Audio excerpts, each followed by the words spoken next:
Voilà, revue des titres qu'on démarre aujourd'hui avec le quotidien Fraternité Matin. Fraternité Matin qui fait le point de la réunion à laquelle la ministre des Affaires étrangères a participé à Accra, la capitale du Ghana. Et c'était une réunion des pays membres de la CEDEAO, réunion au cours de laquelle ils sont revenus sur les dispositions à prendre pour faire en sorte que la bonne gouvernance, la paix et la démocratie prévalent dans l'espace communautaire.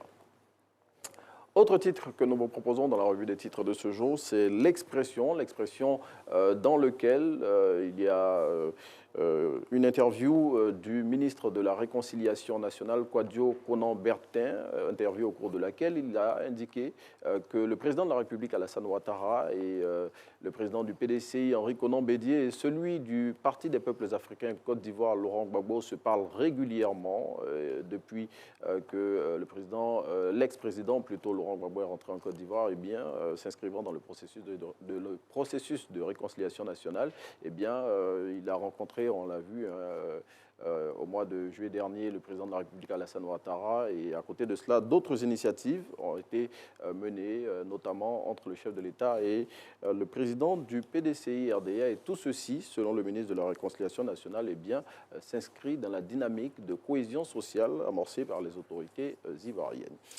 On s'intéresse au Jour Plus, qui nous dit que les présidents de l'Assemblée nationale et du Sénat, Adama Bictogo et Jano Aoussou Kwadwo, ont décidé de donner un coup d'accélérateur à la coopération parlementaire. Ces deux présidents se sont rencontrés hier et au cours de cette rencontre, ils ont décidé d'organiser des rencontres périodiques tous les 4 mois pour pouvoir renforcer la coopération parlementaire.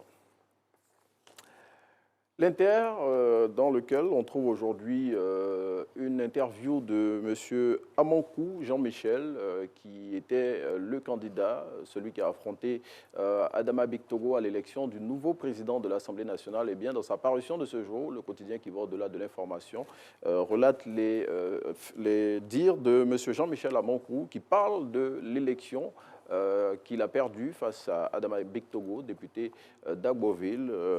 Selon M. Jean-Michel Amankou, il y a beaucoup à redire sur les conditions dans lesquelles cette élection a été organisée. Et il indique qu'il ne comprend pas pourquoi son groupe parlementaire, celui du PDCI, ne l'a pas soutenu à cette élection. On s'intéresse à présent au quotidien Le Patriote, qui indique que les forces militaires sont toujours prêtes à accomplir les missions qui leur ont été confiées. Propos du ministre de la Sécurité, M.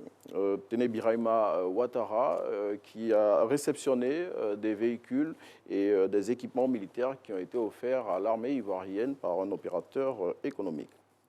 Et puis Supersport, bien évidemment, dans son numéro de ce jour, revient sur la prestation des éléphants de Côte d'Ivoire hier face aux Lesotho, un match qui s'est joué en Afrique du Sud, rencontre qui s'est soldée par un score vierge 0-0.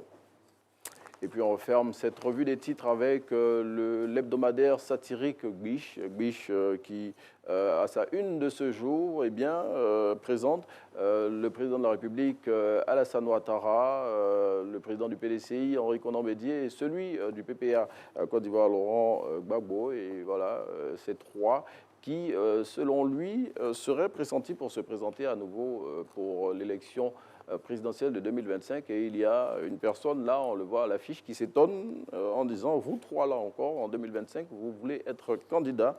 Et puis, sur Wish, toujours à la une, on voit cette photo de notre confrère, regretté confrère Serge Alex Bléiri, qui nous a quittés il y a 2 jours. Serge Alex Bléiri, qui fait partie de ceux qui ont donné à l'hebdomadaire satirique Biche ses lettres de noblesse. Voilà, c'est ici qu'on referme la revue des titres. On va retrouver